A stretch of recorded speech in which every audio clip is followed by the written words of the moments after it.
Información precisa, completa, veraz, objetiva e independiente. Directo a tu pantalla. Radio Caracas Radio presenta Voz de América. Un informe de SECODAP, una organización dedicada a la defensa y promoción de los derechos humanos de la niñez y la adolescencia, advierte que el reclutamiento de niños, niñas y adolescentes por parte del crimen organizado en Venezuela constituye una forma de esclavitud moderna, bajo la trata de personas, como expuso Carlos Trapani, coordinador de la institución. Es una práctica de reclutamiento a través de la captación, asimetrías de poder, engaño, y en función a eso configura los elementos de la trata de personas. El informe destaca que la inseguridad alimentaria, la deserción escolar, la violencia intrafamiliar y, en general, la situación de precariedad socioeconómica que viven son las principales causas del reclutamiento de niños y adolescentes. Edgar López, miembro del equipo investigador, detalló que SECODAP identificó una suerte de escalafón criminal integrada por los cargos que ocupan los menores de edad en las megabandas. Existen grados crecientes de vinculación de niños, niñas y adolescentes con la megabanda, y mientras más se sumergen en la organización, más riesgos corren. Y visto no en sentido de inmersión, sino en sentido ascendente, mientras más se ascendía en ese escalafón, más cerca estabas de la muerte. La banda, que operaba en el oeste de la capital venezolana y en la que se basó la investigación, fue desmantelada por las autoridades el año pasado. Recientemente, el presidente de la Asamblea Nacional de Mayoría Chavista, Jorge Rodríguez, aseguró que los grupos delictivos reclutaban jóvenes a través de una ONG registrada en Colombia. Carolina Alcalde, Voz de América, Caracas. Sectores vinculados a la actividad agropecuaria, construcción, comercio, hoteles y restaurantes impulsaron el pleno arranque del año del índice mensual de actividad económica en Nicaragua, que creció en enero 7.2%, permitiendo que el promedio de los últimos 12 meses se expandiera a un 10.8%, según informó el Banco Central de Nicaragua. El desempeño en enero fue mucho mejor que lo observado en igual periodo del año pasado, cuando el índice creció 1.5% mensual y el promedio anual caía 1.7%, aún impactado por los efectos de la pandemia del COVID-19. Según el ministro de Hacienda y Crédito Público, Iván Acosta, el país se recupera de forma positiva después de 2 eventos que marcaron la estabilidad del sistema económico. Situaciones que han puesto a prueba la capacidad de resiliencia del país. Primero el intento fallido, que prácticamente destruyó las capacidades de un buen sector. Las actividades económicas reaccionaron positivamente este 2022. De las 16 que conforman el índice, solamente 3 continúan en descenso, siendo notoria la contracción en el transporte y las comunicaciones, así como el sector pecuario. En enero, la expansión de la actividad económica fue liderada por la explotación de minas y canteras, pero estos datos positivos podrían cambiar en el transcurso del año, según advierte el economista Oscar René Vargas. Porque no está tomando en cuenta los efectos negativos que puede haber con la subida del precio del petróleo en la economía del país. Y el segundo elemento importante es el asunto de la inflación. Otras actividades que también han mostrado un desempeño positivo son hoteles y restaurantes, la pesca y acuicultura, además de la energía y el agua. Daliana Ocaña, Voz de América, Nicaragua.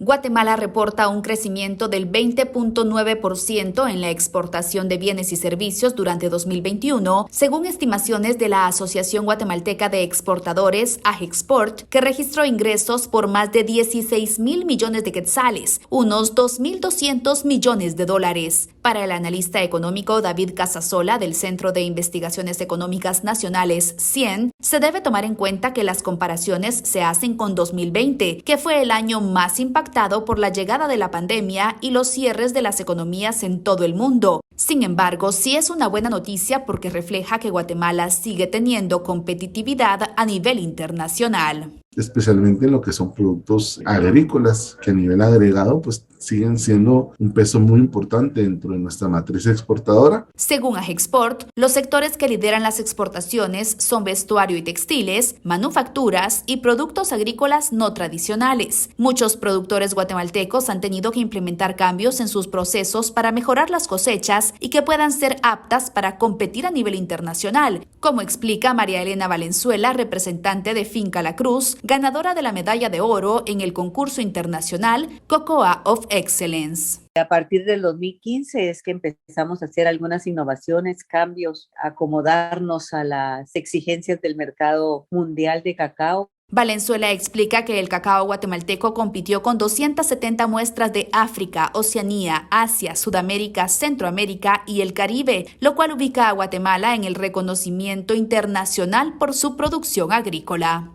Eugenia Sagastume, Voz de América, Guatemala.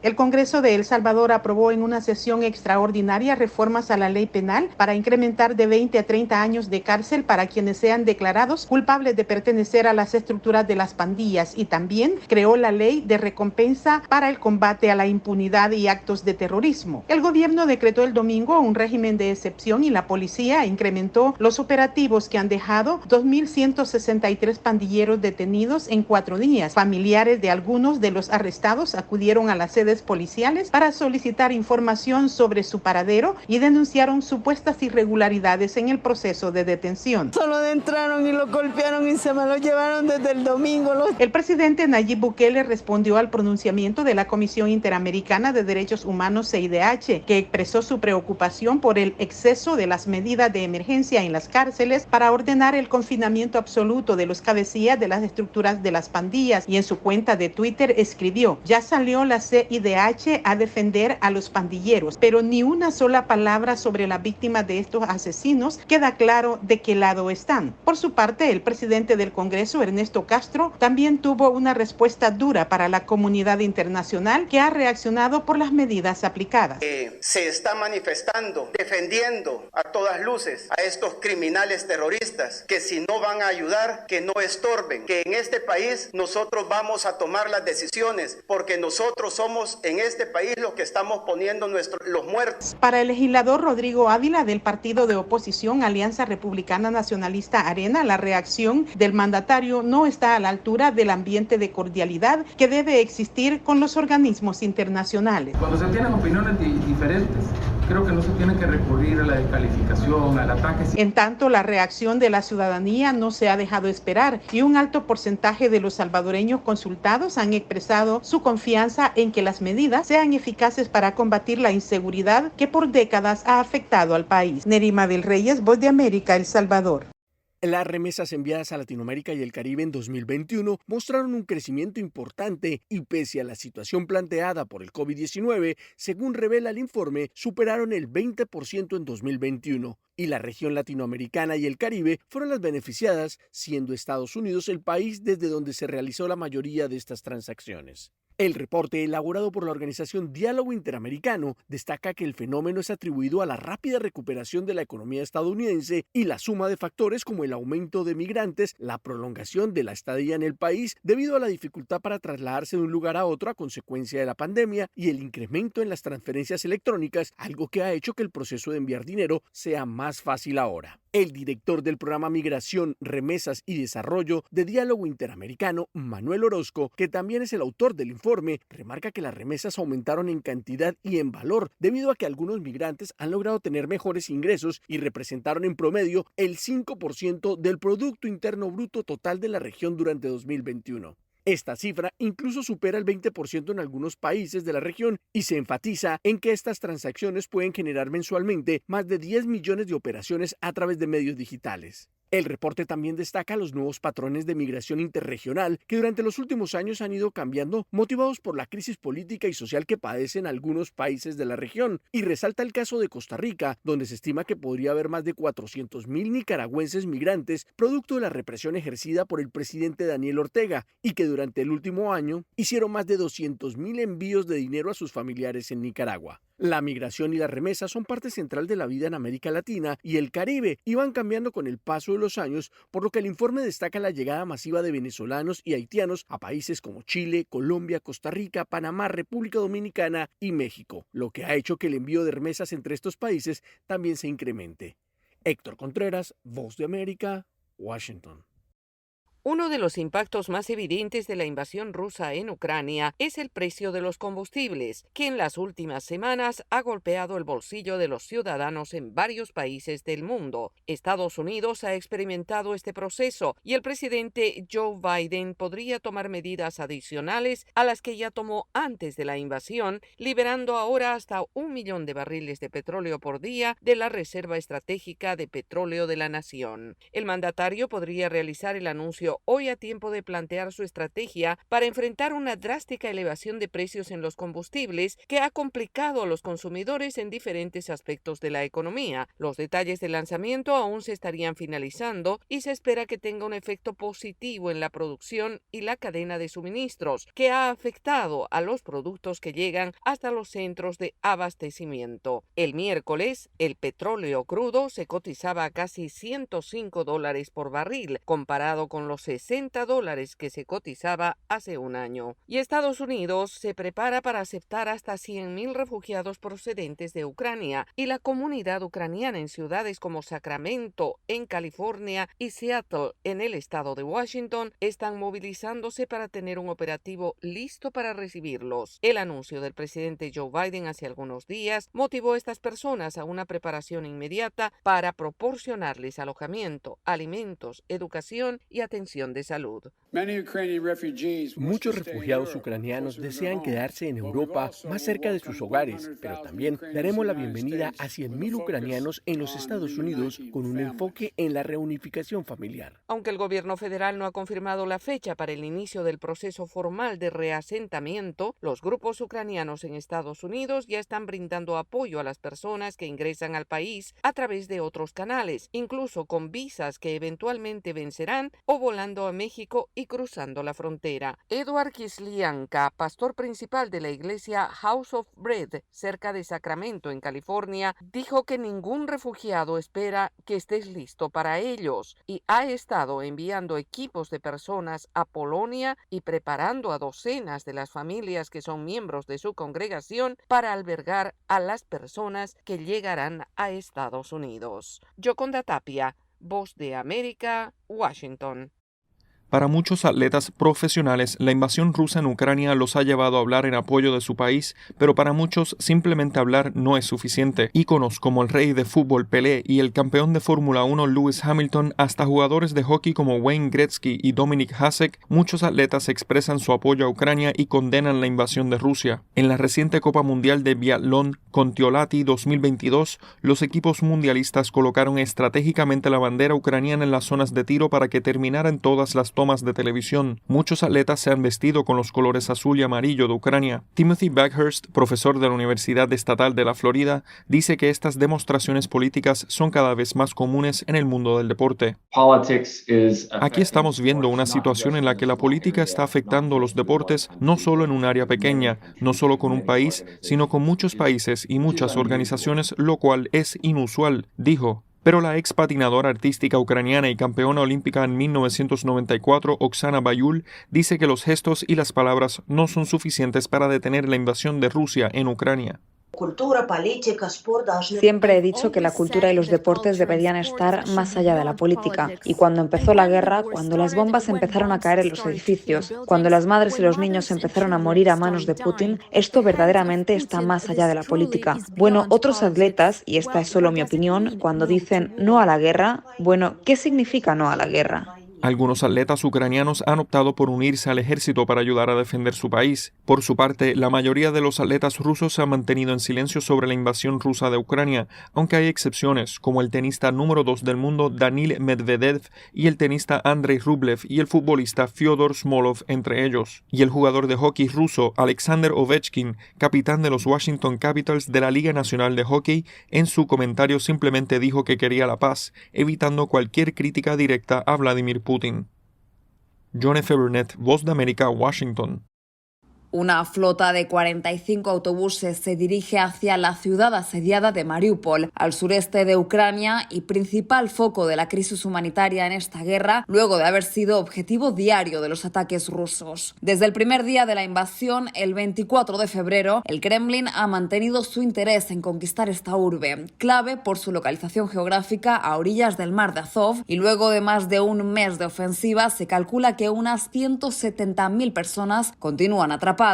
La Cruz Roja confirmó que Rusia accedió a abrir un corredor humanitario para desalojar a los civiles y se espera que mantengan el alto el fuego durante esta jornada, según informó la viceprimer ministra de Ucrania, Irina Vereshchuk. Por otra parte, el presidente ucraniano Volodymyr Zelensky, en tono incrédulo, afirmó que pese a las recientes promesas de Rusia de disminuir radicalmente su ofensiva militar en ciertos frentes al norte del país y en torno a Kiev, en realidad se trataría de una reordenación de sus tropas para reforzar la ofensiva en el este.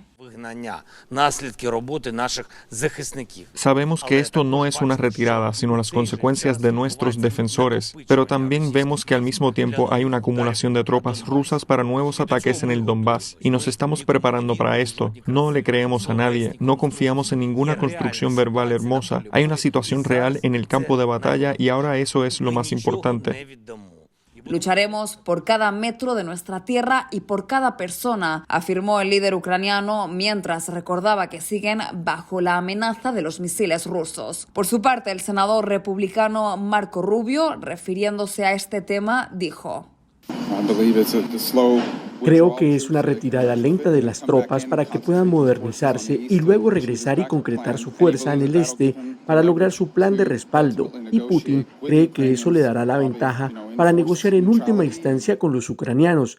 Ya saben, la neutralidad forzada. Paralelamente, y a medida que avanza la guerra, el presidente Joe Biden prometió $500 millones más de apoyo a la administración Zelensky en una conversación telefónica que duró aproximadamente una hora. El mandatario estadounidense y su homólogo ucraniano discutieron los esfuerzos de los aliados de la OTAN para brindar asistencia militar, económica y humanitaria a Ucrania, así como de nuevas sanciones interpuestas contra el Kremlin y su círculo más cercano como respuesta a la invasión rusa. En tanto, el presidente Vladimir Putin firmó un decreto para el reclutamiento de más de 134.000 nuevos soldados, según afirmó el Ministerio de Defensa ruso, y además aseguró que ningún miembro de este proceso será destinado a Ucrania. Judith Martín Rodríguez, Voz de América.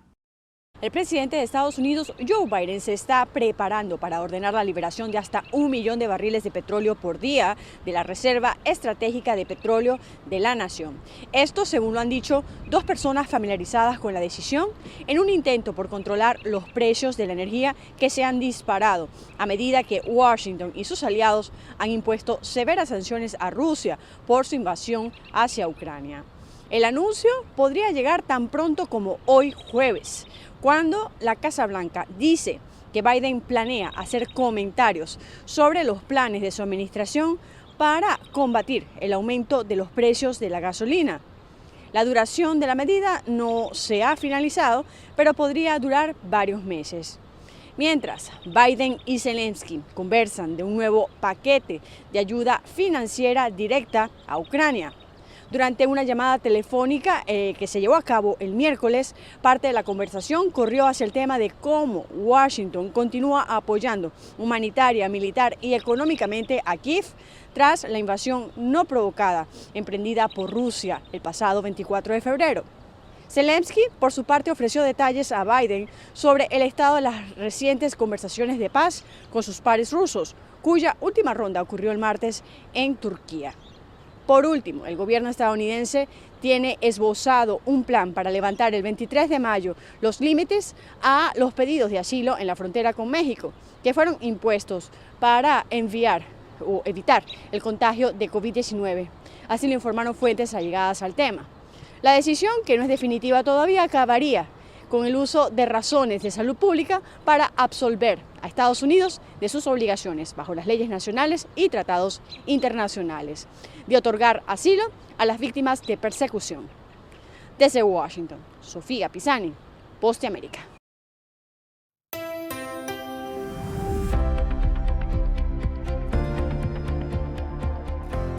Cordiales saludos a nuestra audiencia desde Washington. Soy Yoconda Tapia y hoy en Conversando con la Voz de América abordamos el tema del compromiso que asumen ucranianos que están fuera de su país y que deciden volver en un momento de mucho peligro, pero asumen que es su deber ayudar en diferentes formas. Ese es el caso de Victoria Yanitska, una ucraniana que vive hace 14 años en Guatemala y que viajó a Ucrania, desde donde conversó con nuestra corresponsal Eugenia Sagastume. De que si tenemos, sí, por la mía también, porque dejé a mi hijo allá, entonces yo sí realmente quiero volverlo a ver, pues, pero también sé que hay muchos niños aquí, mucha gente que necesita de ayuda, entonces tenemos que hacer eso con temor, obviamente, porque tenemos que cuidar nuestras vidas, pero sin miedo. Entonces, así tal vez todos nos preocupamos por todos. Ahorita todos somos familia.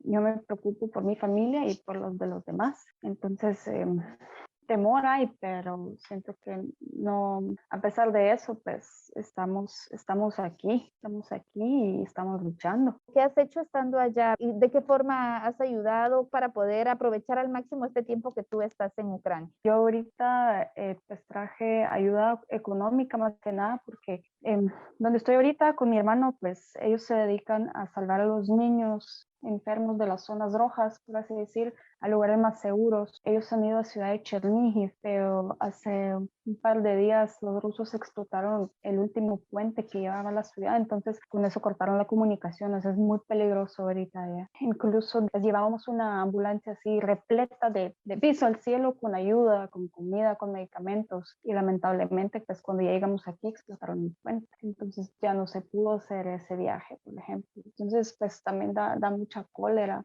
o sea, no sé cómo explicarlo, que pues queremos, pero a veces también por el peligro, ¿verdad? Que solo ya no se puede, ¿verdad? Pero como te digo, de verdad tratamos de hacer lo que podemos. Les pude comprar también las radios que necesitan los chicos porque la comunicación falla así muchísimo, entonces en una zona pues no tiene cómo comunicarse ni siquiera con alguien que está a un par de metros.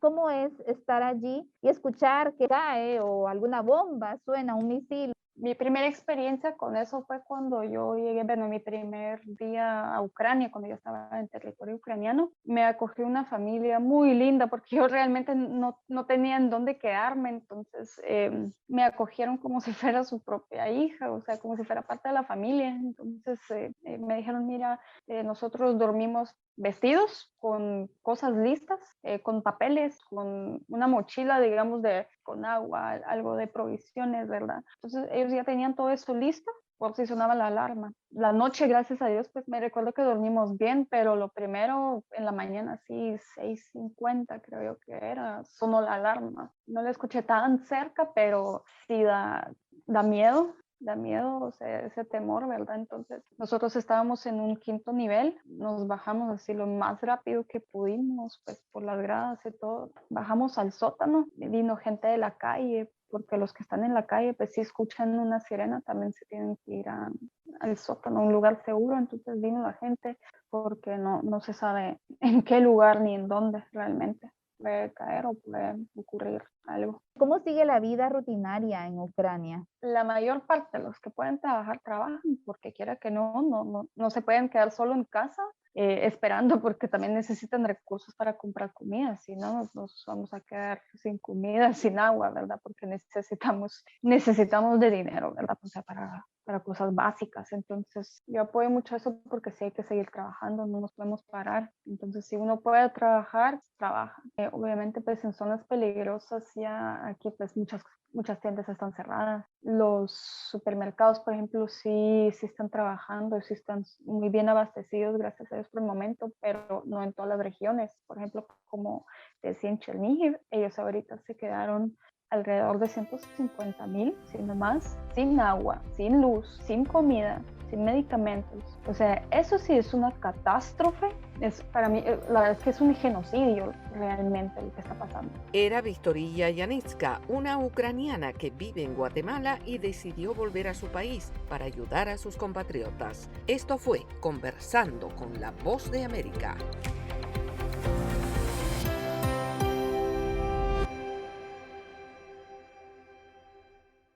Información precisa, completa, veraz, objetiva e independiente. Directo a tu pantalla.